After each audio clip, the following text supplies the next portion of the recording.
In any case, I still wanted to finish up the introducing characters, and don't worry, the last video, aka talking about the villains, shouldn't take months to do. Spoiler alert past me, the villains video definitely came up months after the last one. In fact, it took so long that my mic had the time to change before I finished this freaking saga. Hello my fellow angels and demons. I decided to kick my butt to finally finishing introducing the elemental characters. I'll be honest, aside from life getting in the way and me procrastinating, I also was just extremely apprehensive of making this video because there are a lot of details about these villains that I have to leave out because holy shit, no way in hell I'm saying those details in a video. YouTube would take me into the freaking sun. Pretty sure Stormy and I, if we could go back in time, we would have toned it down, but well, what's done is done.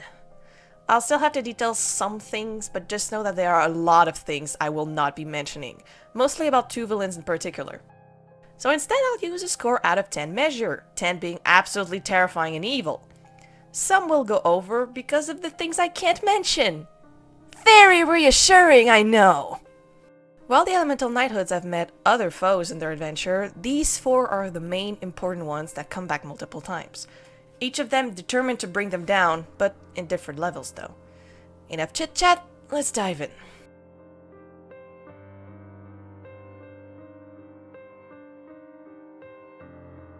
The first villain we'll talk about is a being that is not a demon, but definitely isn't human anymore. A soul that got corrupted. His human name was Charlie Mitch, however now he goes by the name Game Master, or GM for short. A being able to travel through electronic devices and control video games, forcing people to try and survive within them. Back when he was human, his main hobby was to mess with game codes, finding the glitches and exploiting them. He was also a hacker and definitely caused a lot of trouble for the people whose accounts got hacked. One day, he bought a game from a sketchy-looking place, as he was told there were many glitches in it, and of course, he wanted to exploit them all. What he didn't expect, however, was that the game was cursed, and this curse dragged his soul into the game as his physical body stayed behind. Scared and confused at first, but he soon grew ecstatic at the realization that he could explore all the glitches for real. As he was doing that, he had no way to know that in the real world, a small chain of events would change his life forever. First, before opening the game, Game Master hadn't noticed that his controller cord had exposed wires. Second, his body started falling off his seat due to gravity, which made the drink he had spill all over said cord. Third, this made the cord spark, and it caused a fire. The electric shock in the cord plus the fire-consuming Game Master's physical body and the game he was stuck in caused his soul to be corrupted and fuse with the curse that was placed into the game in the first place, giving him the power to drag other people's souls inside the games he knows and has control over. The corruption caused change in his personality, and he started getting a sick enjoyment by watching the victims he dragged into his games die within them, and thus killing them for real. Dark and Stormy were the first ones to beat one of his games and making it out alive, which pissed him off and caused him to focus on finding a game that would take the girls down once and for all. His focus on the two girls got the attention of the main villain, who proposed an alliance since they both wanted the demise of the elemental knighthood. An alliance Game Master accepted. Since then, he's been under the main villain and his right hand's orders, but he mostly does his own thing on the sidelines. All in all, as a villain, Game Master gets a score of 7 out of 10. Definitely not a good person, and murdered a lot of people for fun. However, 3 points were deducted because unlike all the other villains, Game Master actually cares about the Seekers, especially Keith. He's a prankster and goofs around, and unlike the other three, he doesn't go after the knighthood super often, only when he finds a game that he thinks can bring Dark and Stormy down. He's the least problematic villain out of them, and he's not that powerful outside of his games. Next one is one I've talked about before, 2 years ago, when I presented Dark's Past. The cause of it all, by the hands of the demon named Eternal Lior. Most demons in hell can only stay in hell and torment the dead souls within, but powerful demons are able to travel through the realm of the living, making them quite dangerous, and Eternal Lior is one of them. However, he is not the one in charge. He is the main villain's right-hand man and most trusted and loyal servant. The sheer amount of power radiating from the main villain's prison was enough to rival his own demonic powers, and Eternal Yor agreed to follow his orders, promising the demise of their common enemies. Eternal Yor is many things. He is the demon that possessed the leader of Dark's old village, causing the events of her past to unfold. He is the one in charge of the Chaos Seekers, the one who found them and trained them as pawn to use. He is the villain that causes the most trouble in his attempts to end the elemental knighthood. Eternal Yor is cruel, charismatic, and manipulative. He does not care whatsoever for the Seekers. He may call them endearing nicknames and seem like he cares, but he will not hesitate to hurt and threaten them if they fail their mission. An eternal loop of hurt, but then caring, confusing the Seekers into thinking that it's normal and there's nothing wrong with any of this. Even if he once started to genuinely care for them, it was stopped before it could ever truly bloom. His only goal is to free his master and end the elemental knighthood. All in all, Stormy and I agree that Eternal Yor gets a score of 10 out of 10. He does not care about who he needs to hurt or kill to achieve what he wants, and was the main cause of many tragedies and struggles the group had to go through. He does not care for anyone other than himself and his master. He is not your friend. He will not hesitate to use you for his own gain. At the very freaking least, he has some sort of decency and respect, unlike the other two. Next one is... oh boy. This is one of the two villains Stormy and I love to hate. The first one being Eternal Yor because we like to make fun of him whenever we can.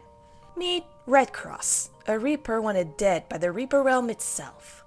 Formerly known by Jeremy Jameson back when he was alive, Red Cross was the only child of a noble family. His mother died of a heart attack, and to inherit all of the inheritance, he poisoned his father and made it look like an accident. What a good start! With the money, he lived in a mansion and ran a pawn shop, bringing a lot of women in his place. Being not completely heartless, at least at the time, Red Cross did donate a lot of money to the orphanage close to his town.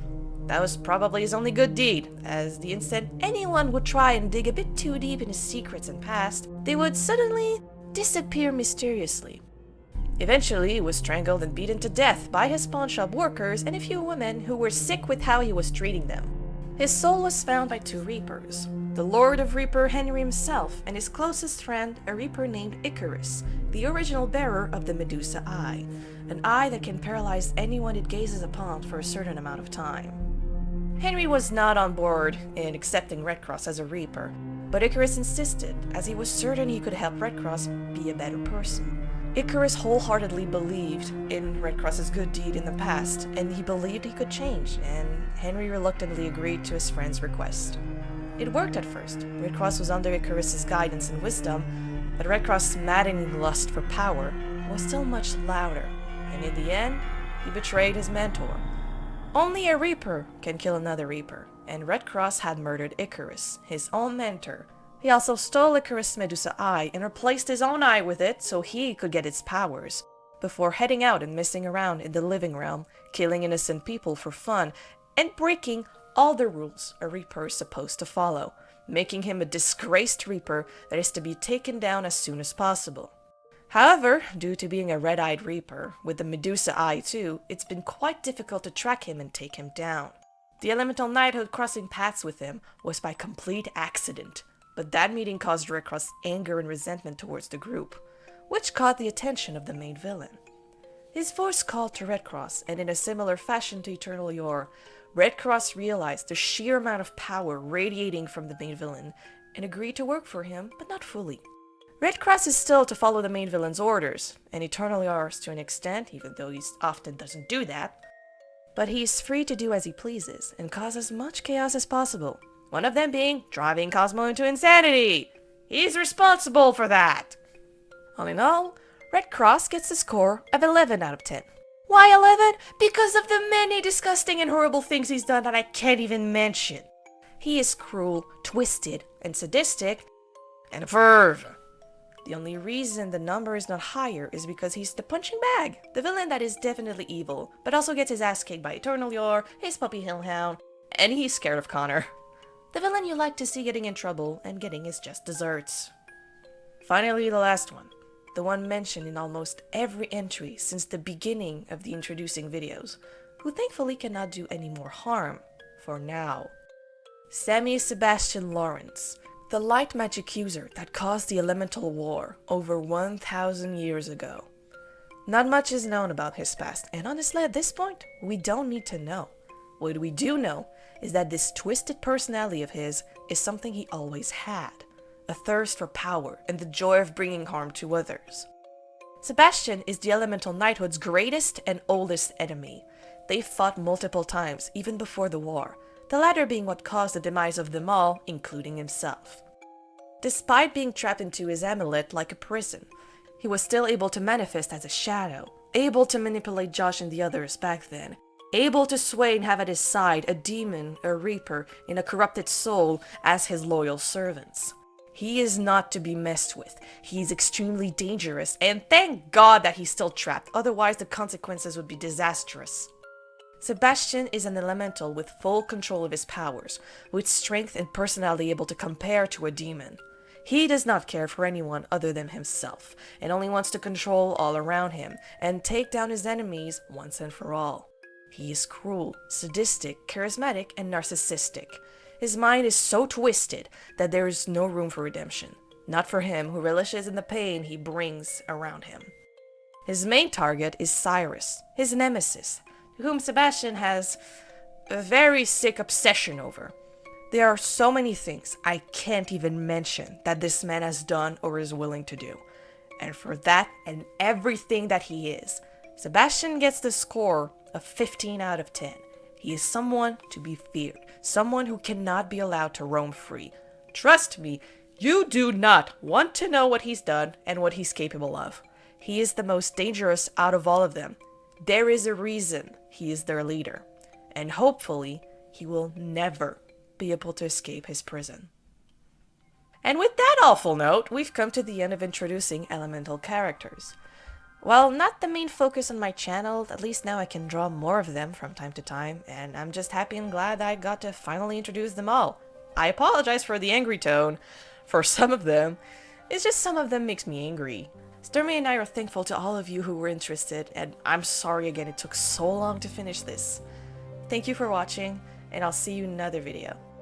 Bye my fellow angels and demons, stay safe. I am once again recording this in the morning because I definitely don't learn from my mistakes. Let's go. The electric shock in the court plus the fire consuming GM's physical body. Dark and Stormy were the first ones to beat one of his games and making it out alive, which pissed him off and caused him to focus on finding a game that would take them down. Dark and Stormy were the first ones to beat one of his games and making it... As he was doing that, he had no way to know that in the real world, a small chain of events would change his life forever. First... okay. Most demons in hell can only stay in hell and torment the dead souls within, but powerful demons are able to travel through the... powerful demons are able to travel through the realm of the living, making them... The light magic user that caused the elemental war. The light magic user that caused the elemental war. The light magic... okay!